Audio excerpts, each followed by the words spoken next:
transponder rate 5, frequency 11836 MHz, polarity vertical, symbol rate 20, FEC 3/4, channel ID, Guide US TV. You can also download the app, available for iPhones from the App Store, for Android on Google Play. And now, get guided with God. Alhamdulillah Rabbil Alameen. We're coming to you almost live from our studios right here in Southern California. We've got a great program lined up for you tonight. Now, we're going to be some of the events that have been taking place for the last year or so, and some of them that happened last week. Some of them happened yesterday. Some of them happened today. And some of them might even happen tomorrow. And we want to talk about our disposition. What does that mean? It means, how do you feel about what you're experiencing? Okay? So let's talk about our feelings and find out where these feelings are coming from and how we can boost the good ones and put down the bad ones. Okay? And to help us do that, I brought in two favorite guests of Guidus TV, and we're going to talk about it. That's the new revised name of our program. We don't say let's talk about it, we just say talk about it. That way we'll have everybody, you can call in, you can leave messages for us on the social media, and eventually, inshallah, we're going to take your calls and your comments and see what we can figure out about all of that. And to start out, I want to introduce our special doctor, a senior doctor. So that already tells the doctors who I'm going to bring up. And we're going to bring in our senior doctor right now, all the way from Missouri. Here he is, Dr. Sultan. Assalamu alaikum, rahmatullahi wa barakatuh. I may be senior, but I don't have senior moments, okay? Oh, well, I'm senior. I am senior, and I have to get out of those moments to do the show. Well, there's a benefit about being a senior, besides the tremendous amount of wealth that they bestow upon you every month as a senior citizen. It's unfortunate, though, and I'm serious about this, it's a huge amount that they send to us every month. Unfortunately, though, it doesn't go very far, because when I was a kid, $800 a month would have been, wow. Oh, my mother worked as a teacher with a master's degree for $200 a month, so you can imagine, yeah? So the only thing is that the inflation just ran away from the stipend that they give us. Anyway, let's go back to Dr. Sultan. Dr. Sultan, we're talking about feelings and how we feel about things and what we can do to increase a good feeling. And what would you, starting off, just what comes to your mind, the best thing that we can do to have good feelings right now? What would be the one thing that a human being could do to improve That is a very interesting question. You see, a lot of our feelings come about what our inner core belief is and how we react to those. You see, that it comes to the point of predestination, as in Islam we believe, and that what is going to happen is going to happen. No matter what you do about it, is going to happen. This doesn't mean that you should close your arms and say, "Well, it's going to happen." You do your best. If things come your way, that is great. If things don't come your way, that's the way it was destined for you, and you cannot do much about it. So the first thing which comes in, belief in Allah Ta'ala. And then when you are in trouble, as our Prophet ﷺ taught us, that do two things.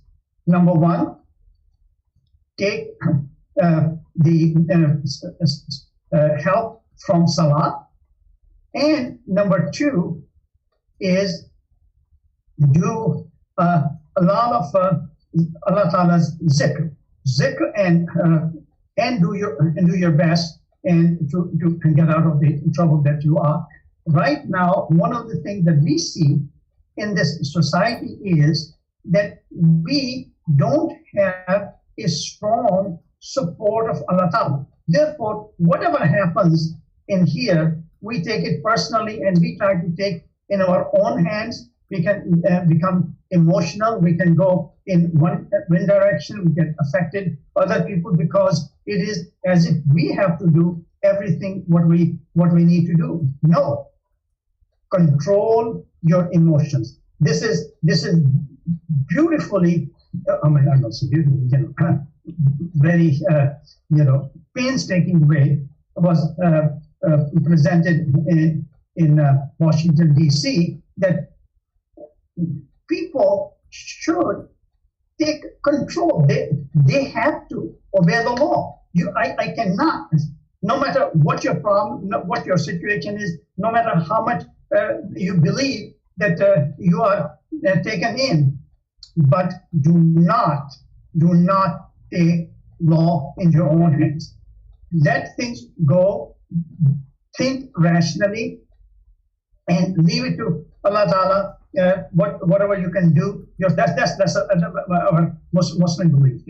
When it comes to non-Muslim belief, when you don't believe in God, then you're at your own. You can do whatever you want to do, and that's what happened in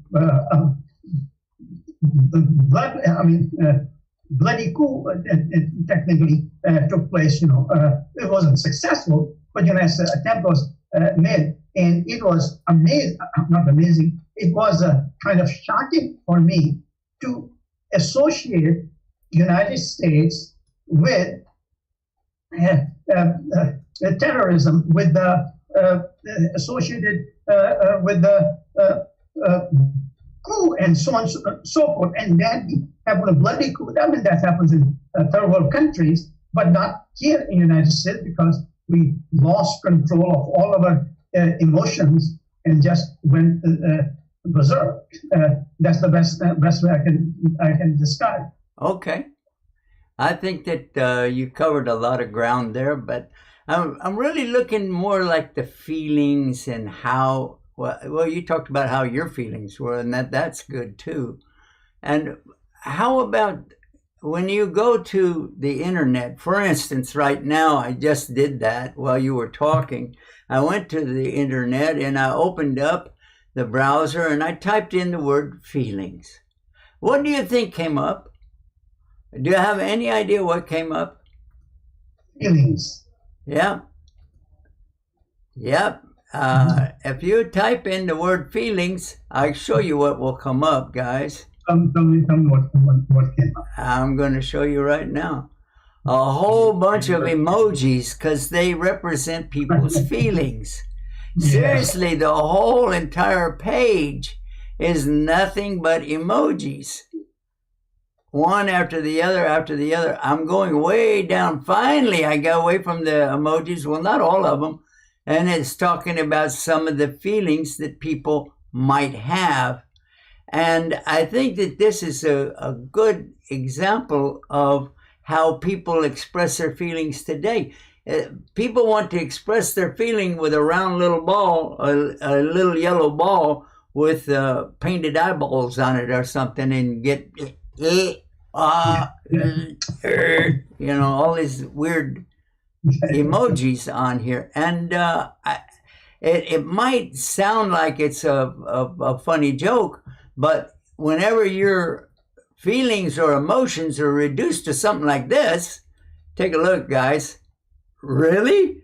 This is how you feel? I mean, it's cute. It's really cute, and you're getting an expression across, yeah. But what about your really true feelings? And more important, what led you up to those feelings? What was it? Was it suddenly? Was it an impact that came all of a sudden, or was it something that was building, and then finally you just gave in to those feelings, and then you had an emotional breakdown, or you had some kind of a thing that people said, "Oh, why did you do this? Why did you do that?" But they didn't realize what you were up against. So I think that and this is just my take on it. I'm not a doctor either, but speaking to that, I guess we should probably get a real doctor in here, and let's do that right now. I'm going to ask Dr. Adel if he would like to chat with us about this. And thank you so much. After watching the nation's capital events on Wednesday and so on, I wanted to really have this thought about, what does Islam say about, anger management and how to handle it and how to get it under control, like Dr. Sultan said. So Rasulullah sallallahu alaihi wasallam, our beloved Prophet Muhammad alayhi salatu wasalam, when someone came and asked Rasulullah sallallahu alaihi wasallam, said, "Please, awsini, give me some advice." Rasulullah sallallahu alaihi wasallam was known to be a very precise, very few words that has a very powerful impact and meaning. He responded, said, "La taghdab, don't get angry. Do not get angry." So we know now one of the trends in security and so on, the de-escalate is try to resolve the issue peacefully, and don't escalate to degrees of violence and so on and so forth. Rasulullah sallallahu alaihi wasallam told us that 1500 years ago. And he also, "Man jama'a fiha khayr dunya wal akhirah." This is the best quality that you could gather between this life and life after. When Rasulullah sallallahu alaihi wasallam, peace be upon him, was also describing who's a tough guy. Laysa shadid basar. The guy is not the guy who gets angry quick. You want to go ahead and answer, if you like. All right, I will. I take this opportunity to do that exactly right now. Their anger restrained. You have a caller. To accept the call, press 1. For more options. All right, let me do that right now. Assalamu alaikum. Hello. Wa alaikum assalam, Sheikh. How are you, Sheikh? Alhamdulillah.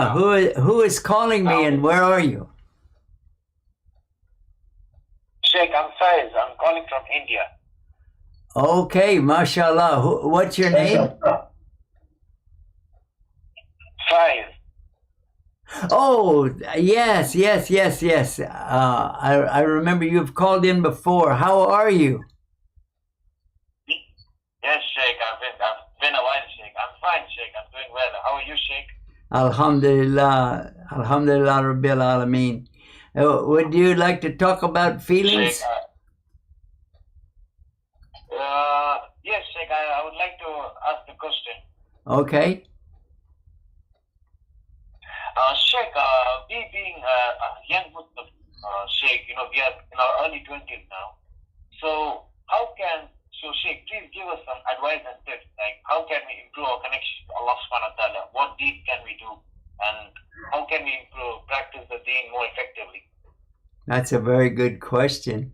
Let's ask we have Dr. Adel with us right now, and it's basically like his turn to talk to us about these things. And let's ask him. Doctor, Assalamu alaikum. Could you hear his question? Go ahead and repeat it, please. Yeah, he's asking for you to repeat the question. Yes, Sheikh. We being as youngsters, young Muslims, how can we improve our connection with Allah subhanahu wa ta'ala? How can we practice the deen more effectively?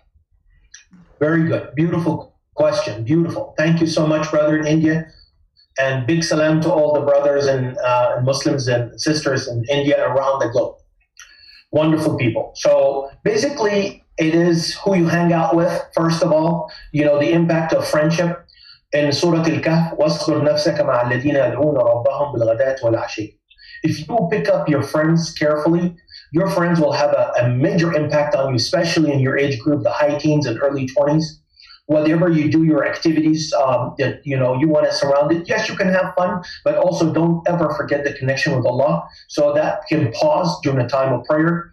always remember that akhirah and meeting Allah subhanahu wa ta'ala will give you that extra, not only fear, but extra stimulus to double up your effort, to increase your bank account of good deeds with Allah subhanahu wa ta'ala, to get yourself busy with doing something useful and beneficial.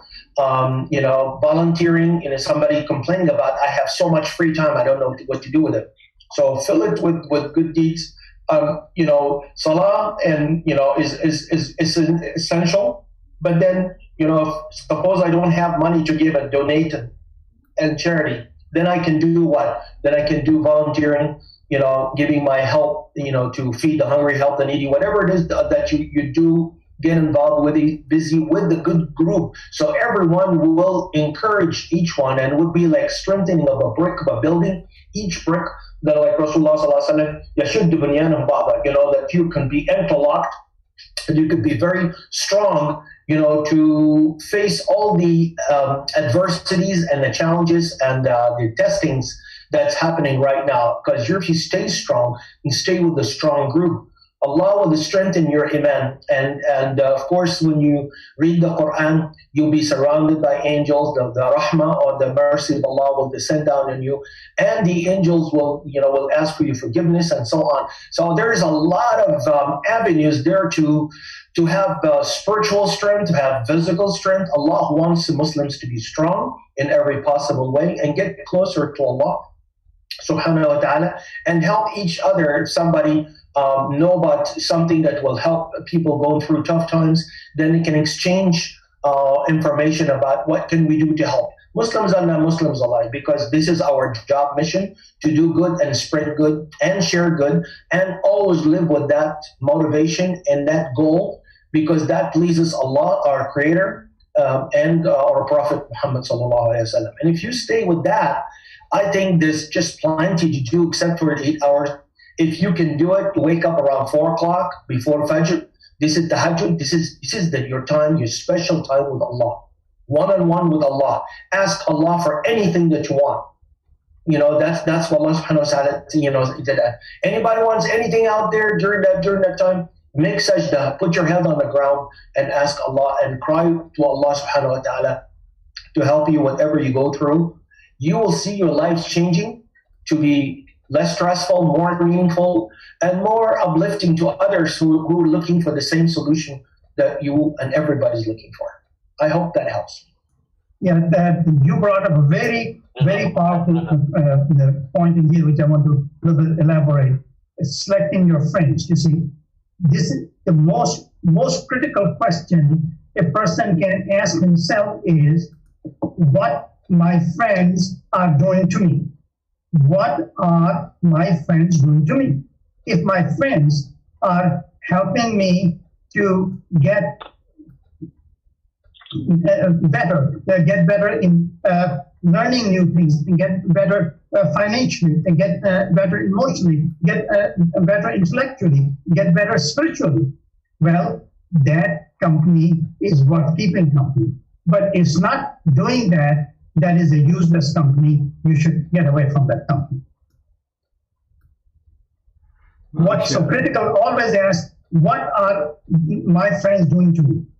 If they're doing positive, stay with them. If they're doing negative, just get away from them. All right. Well, I think that's a very good opening statement to talk about getting closer to Allah, is being around the people who want to be close to Allah. And just like if you hang out with people that like to shoot pool, you're going to learn about that. And if you're around people that like to race cars, that's what your involvement will be. If you like to be out in the mountains and the rivers and going to, like hunting and things like that, then obviously this is the people that you hang out with. I think they touched on one aspect, a very serious aspect of it, but there's something else too, is the realization. And then this is something a person has to take internally. They have to take that inside of themselves, inside their mind and their heart. And that is to realize with no equivocation, with no doubt whatsoever in your mind, that there really is a creator and sustainer of everything. He's always been here. He existed before there was creation. And he created everything. And then he is the one who created us. And he will allow us to die, and he will allow us to be raised up again. And then this is the one that we really ultimately need to please. So in pleasing him, I should feel pleased within myself. Because if I don't, then there is something wrong. I have not really attained the proper consciousness that would help me to endeavor to survive no matter what kind of a condition I find myself in. A person finds themselves, and we'll talk about mental health, they find themselves in a series of steps leading to what's called depression. But those same steps you can reverse and go back and look and say, wait a minute, what was I on before I got to this? And what was I on before that? And what was I on before that? And realize these are the things that took you away from center. The center. And I want to use that word center because it's in the Quran. You'll find that in Surah Baqarah. And it's talking about wasta. And this means that the nation, the Muslim nation, we are centered. And that is the same thing that the Prophet ﷺ focused on. We have to be in the middle. We don't take up extreme sides either way. So when you have these kinds of confrontations that come up in a large group, such as we saw on Wednesday, or even a larger group, see that we're looking at around the entire world, the COVID virus. Don't take up the sides that say, well, for instance, I'm not going to ever get the vaccine. No, do look into that and understand what it is. But don't say that I'll just take anything to try to get out of, any harm's way. Like some people followed an advice, misleading advice from our president once, and started trying to shoot up, I don't know if it was Clorox or something. But anyway, you can see that these are the extremes. Examine what is going on in your life. Look at it from your own perspective. I feel that this is the best thing that you can do. Now, if you need to go for outside help, okay, and there are people who do need to do that. Their emotions have reached a level where they're not really able to control themselves or control what their environment around them. They're just going out of that, like they say, crackers. So in this case, you still have to use your consciousness and your heart to select the right person to go to. You don't just go to somebody and open up and tell them everything, because maybe that person, although it could be a very good friend, but they would not be able to understand where you're coming from. So this is why trained professionals in the area, especially for Muslims, to find somebody that's a Muslim that can help you. Someone who understands and can really benefit you. If you have a person who is trained medically in that field, I'd highly advise that. But we'll switch over to Dr. Adil and see what his take on this. Maybe I'm wrong. No, yes, you're right on. I would like to ask one more question. He has another question. Okay, go ahead.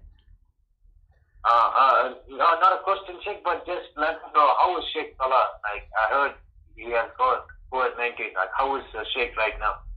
Is the Sheikh fine? I have not heard an update today, but we have all been praying for him and his family.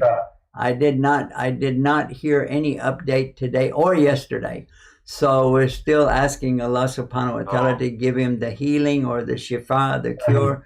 And we ask Allah to make everything easy for the entire family. They're just wonderful people.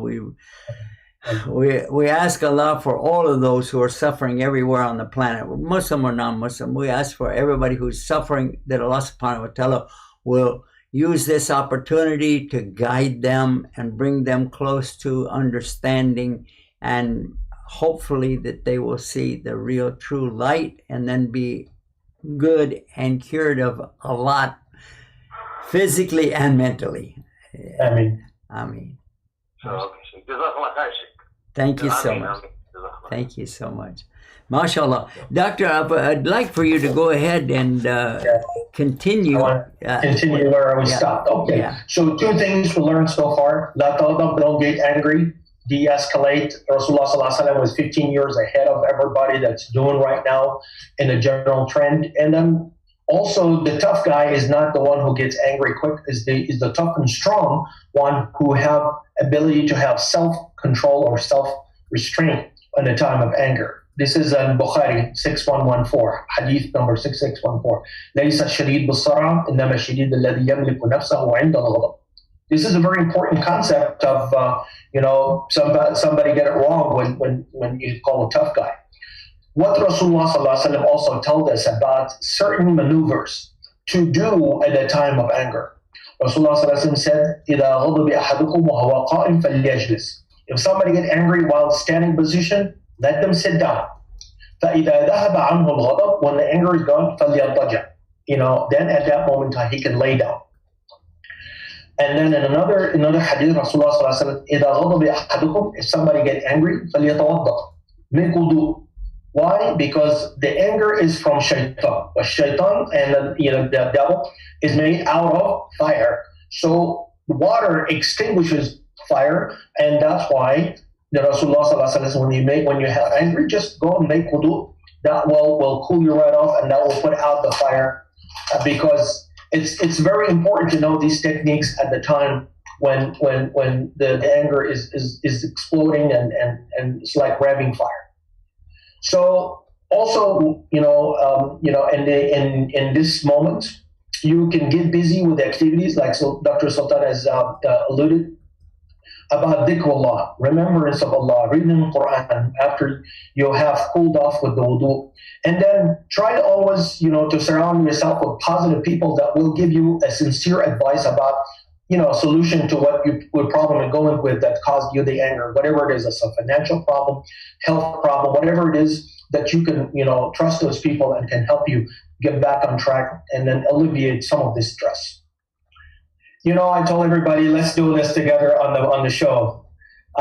Inshallah, deep breaths. Take a 3 deep breaths in the nose and out through the mouth.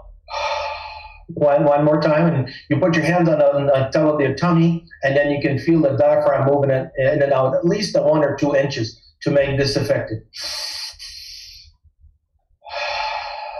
One last time. And a lot of people will be doing this on Sunday after Fajr, and it helps the deep breathing exercise, get stress. And then how could you also train yourself to accept what Allah has ordained? الرضا بقضاء الله. Once we wake up in the morning, رضيت بالله ربا وبالإسلام دينا ومحمد صلى الله عليه وسلم نبيا رسولا. I accepted Islam, accepted Allah as my Lord. Islam is my deen, and Sayyidina Muhammad, Prophet Muhammad sallallahu alaihi wasallam is our prophet, and the last seal of prophet to the day of judgment. So adapt the concept of forget and forgive. Just let go and forget about it, and then move forward. Allah subhanahu wa ta'ala said, وَالْقَاضِمِينَ الْغَيْبِ وَالْعَافِينَ عَنِ النَّاسِ وَاللَّهُ يُحِبُّ الْمُحْسِنِينَ. Those who suppress their anger, Allah swears by them. And عَافِينَ عَنِ النَّاسِ, those who let go of people, they wronged them, but they let them go. Not only that, and Allah يُحِبُّ الْمُحْسِنِينَ, Allah loves those who actually do kindness to those who hurt them. This is in Al-Imran, Surah Al-Imran, verses 134. Avoid expressing yourself in the wrong way and use the correct words, because the wrong words could come back and bite you, and then can lead to further aggravation of the problem. One thing also Rasulullah sallallahu alaihi wasallam, they said, avoid arguments. and persistence on being correct all the way. Or someone said, my way or the highway. Rasulullah sallallahu alaihi wasallam said, Man kadama ghaydan, whoever suppress, anyone who suppress anger, وَهُوَ يَقْدُرُ عَلَىٰ أَنْ يُنَفِّذَ, and he's capable of letting it out and basically going into tantrum. دَعَهُ اللَّهُ عَلَىٰ رُؤُوسِ الْخَلَائِقِ. Allah subhanahu wa ta'ala will invite this person in front of all creations on the day of judgment. And he would حتى يخيره في أي حور العين يشاء. And Allah would make him choose any حور العين, at that point in time, for a reward for his, suppressing his anger. This is Hadith by Tirmidhi 2493. And accept, what happens as Allah subhanahu wa ta'ala has ordained, and then try to move away from the stressful situation, get closer to Allah. And then when you make salah, you get engaged in a salah with khushu', fear and tuma'nina and tranquility. Because ultimately, man yu'min billahi yahdi qalbu. Everything comes from Allah. If you believe in Allah, Allah will calm your heart. Allah will tranquility on the heart and make it really, really, really nice. Because a lot of people don't really understand the importance of controlling anger, management anger, because this has devastating effect on society. Drug abuse, alcohol abuse, crime. We've seen the killing, we've seen the violence in the nation capital, and then also psychological problem among children who are living with household where both parents are yelling and screaming all the time. Just guess what? The kids are going to grow up doing the same thing. So it's also about really a culture change, a life change pattern. And when you are duly or appropriately supposed to be get angry, and it's absolutely appropriate. Only Aisha radiallahu anha, the wife of Prophet sallallahu alaihi wasallam, said, "Man taqama Rasulullah sallallahu alaihi wasallam li nafsi illa an tuntahak hurmatullah, fa'antaqam Allahu minha." This is in Bukhari 3560.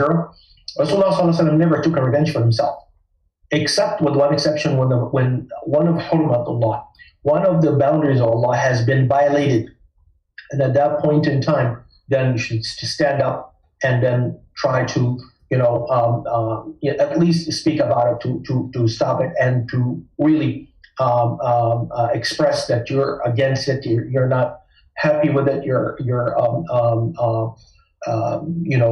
like for instance, somebody attacked Rasulullah sallallahu alaihi wasallam with stupid cartoons or whatever, and quote unquote, it's not freedom.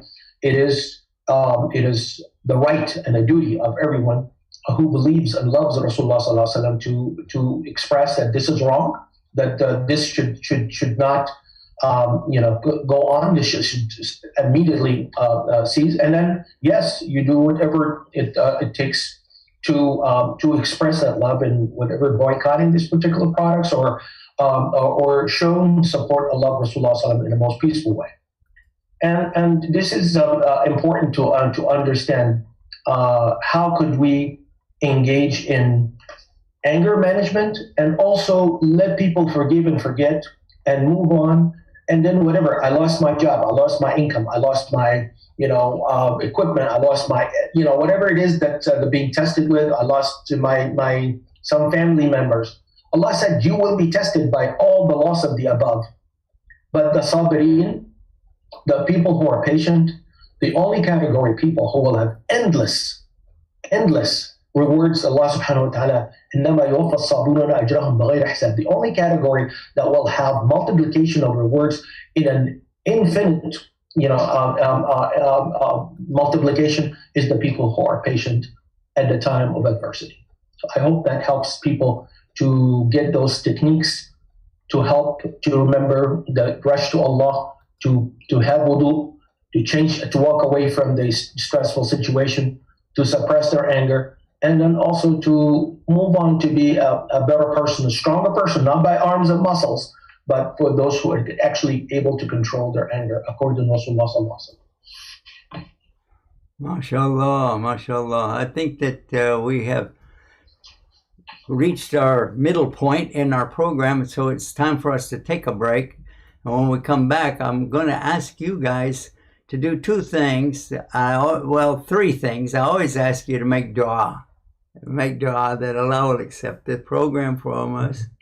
But I'm going to ask you to do something else too, and that's to share the links that wherever you're watching this, if you're watching this on social media, if you're watching us on our website, if you're watching us on satellite, tell others how they can watch us as well.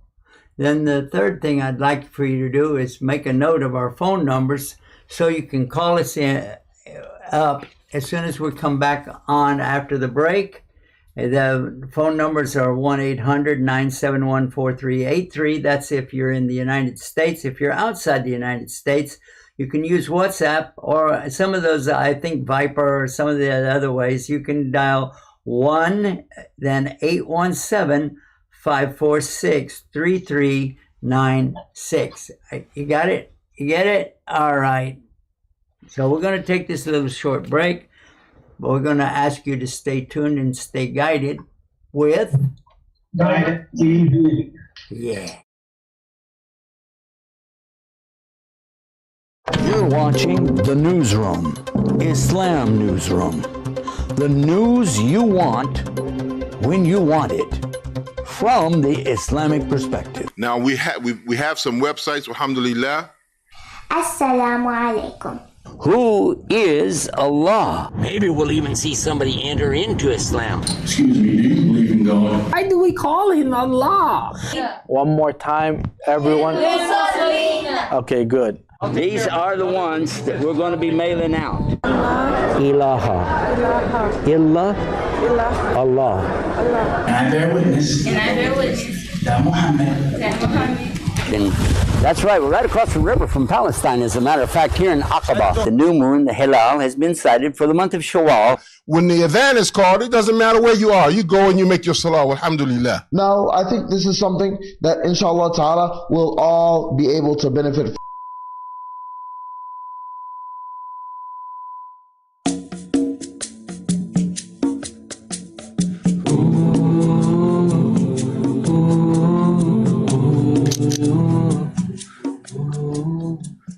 Log in now and make your contribution today to support your favorite project at donatetoislam.com.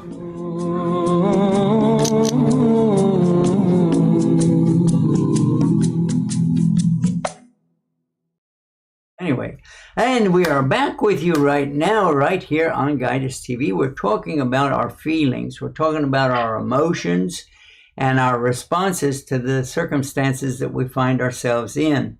Now, I would like to find out, what should somebody do if it becomes extreme and I feel like I can't control this, something's happening to me, I need some help. So who can I turn to? What should I do? Is there an 800 number? Is there some website? And to help us find out about this, I'm going to ask Dr. Sultan, who is in Missouri right now, and see if he can give us some insight into that. Dr. Sultan, salam alaikum. Walaikum assalam wa rahmatullahi wa barakatuh.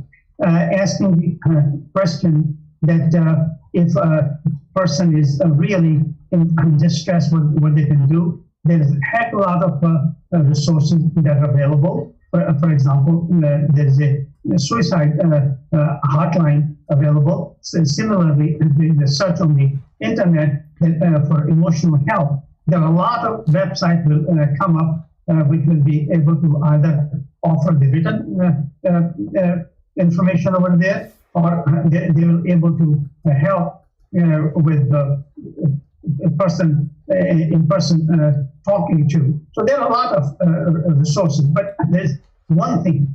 See, when we have those emotional moments, we have to analyze and see why we are in that situation. There are two reasons why the persons are in that situation, you see. Number one is the psychological reason. Now, if you see what happened in Washington, D.C., you'll understand what I'm trying to say. You see, what happens is, as we go along our daily life, everybody has a bottle bag on his back, you see. So this emotional stress comes in, you put it over there. That emotional stress coming over there, that come over there, until the burlap that becomes so heavy that we can't carry. And that's when we explode. That's when we get depressed. That's when we get out of control, so on and so forth. So we have to be very careful what we put in that burlap bag. And of course, from the national scene, it was people's burlap bag was getting full because of all the lies and lies and lies and lies and lies, until the bag became so big and they exploded. You see, so that is the cycle. You have to see where the source of your stress is coming, and you handle it. If you cannot handle it, talk to your nearest friend, talk to your parents, talk to somebody who you really trust, talk to a clergyman, or talk to imam, somebody where you can get free help. And then, if it is beyond that, then of course you need to go to a psychologist or a counselor or something of that sort. This is, I'm talking about when there are obvious physical causes, you know, or somebody knows, the person who's in stress knows that his parents died or sick or divorce is taking place, or tension at work is taking place, and is in fear of losing job, so on and so forth. So you know what the major stress is coming from. But there are many other situations when the person is depressed, when the person is irritable, person has mood swings, person does not know where it is coming from. It's my specialty comes in here that we look from the medical point of view. Do not forget to get the medical aspect. For example, low thyroid, unsuspected, can cause you depression, can cause irritability, can cause you poor memory, can cause you poor concentration, cause you fatigue, tired, feel miserable, unable to function. So I'm just giving you one physical cause, and that is from the problem. So if you... Yeah, Doctor, I would like, while you're speaking, I'd like to show this on the screen. There is a suicide hotline. It's 1-800-273-8255. That's the National Suicide Prevention Lifeline. 1-800-273-8255. If your feelings get way out of whack, then it's time for you to do something about it.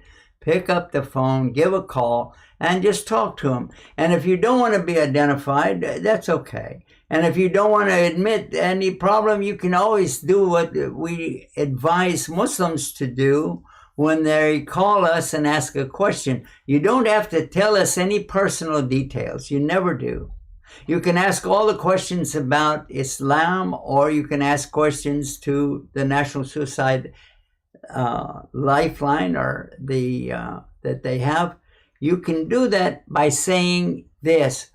Well, listen, if a person has this or that, if somebody is going through this or that, if this thing happened to a person or some person or somebody I know, you can leave it like that, and you're really talking about your own feelings, but you don't have to admit to any kind of a crime. You don't have to admit to any kind of an addiction. You don't have to admit to, because that's never necessary. That really isn't necessary when you're talking over the phone or something like this, because you don't know that person doesn't know you.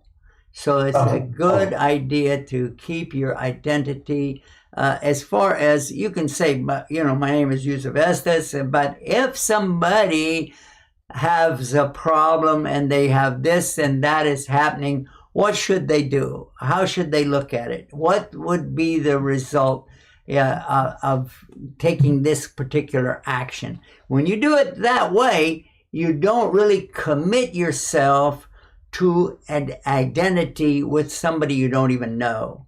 And that way you can say, well, I was just asking, and then you feel better about the situation.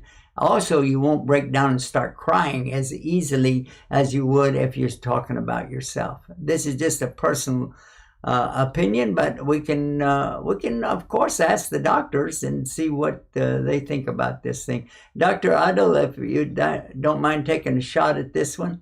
Sure. I agree with everything that Dr. Sultan said, but we'll add a couple of other numbers.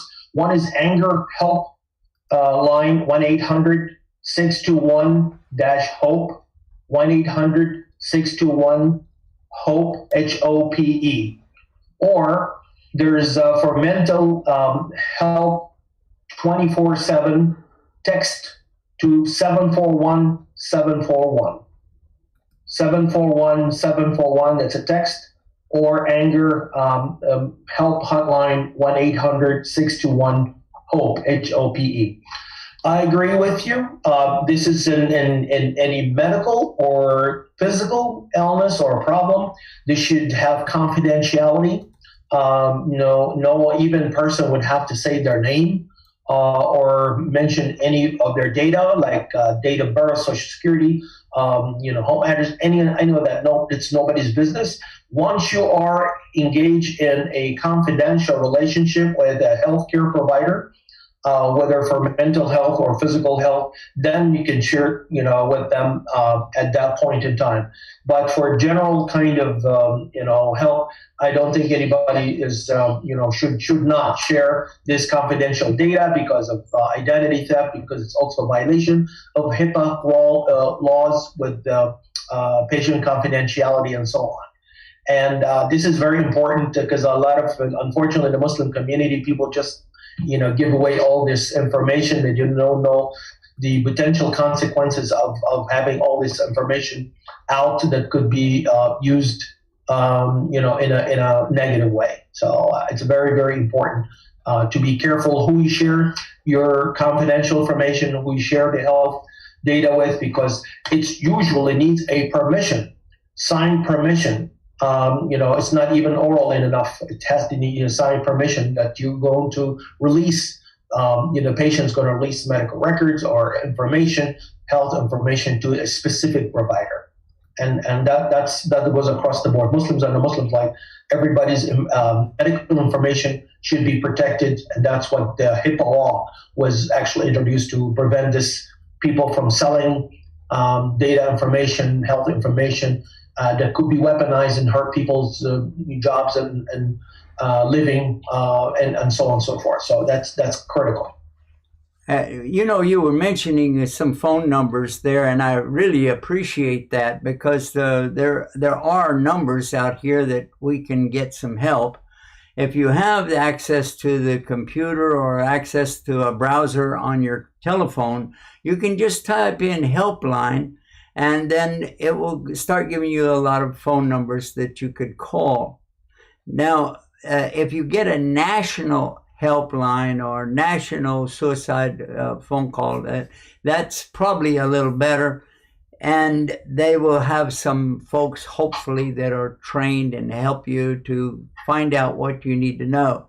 Now, in the case where you know someone in your family or someone close to you, someone is your friend, and if you're, especially at work, and you're working along with someone and you'd like to get some help for them, you can also call the number and talk about, I have a friend, it's in this kind of condition, or this kind of a thing, and they will tell you how you can deal with that. And that might also help, because one of the things that we really discourage you to do is to go up to somebody and just point blank tell them, hey, you're weird, man. You got something wrong with you. But that is not going to help. Is that right, doctor? Yes. Yeah, that is, the usual when somebody's at crisis, you want to be compassionate, as understanding and supportive as possible. Kind of take them with the hand to, if you cannot, not specialize in this, mental health issue, then at least hook them up with the appropriate folks. And I'm so glad, because right now it's so rampant. Everybody knows somebody in the family, neighborhood, friends who's going through this. And there's, unfortunately, with COVID pandemic, there's have been an increase in because of the social isolation, depression, financial stress, and the health issues related from COVID. There has been a sharp increase in suicide in the U.S., and not too many people are talking about it, along with the drug abuse and alcohol abuse, even among women in particular, because all these are new customers to all these problems, and we have to address it and let people know about it, where they can get help. Most help, that you do with the initial stuff, I didn't want to go through different things like writing a diary. Like you can actually have a self-letting out. You could make a sajda and cry to Allah, and that will help to unload the resentment. Because if you let it build in, it will lead to exploding at some point. Yeah, so that's true. I like that terminology you used, a new customer to that particular emotion, a new customer. They're getting so, increased every day. Well, okay. Now, one of the things that we are familiar with in our country, we've had this for a long time, when people come back from various wars and PTSD. Yeah.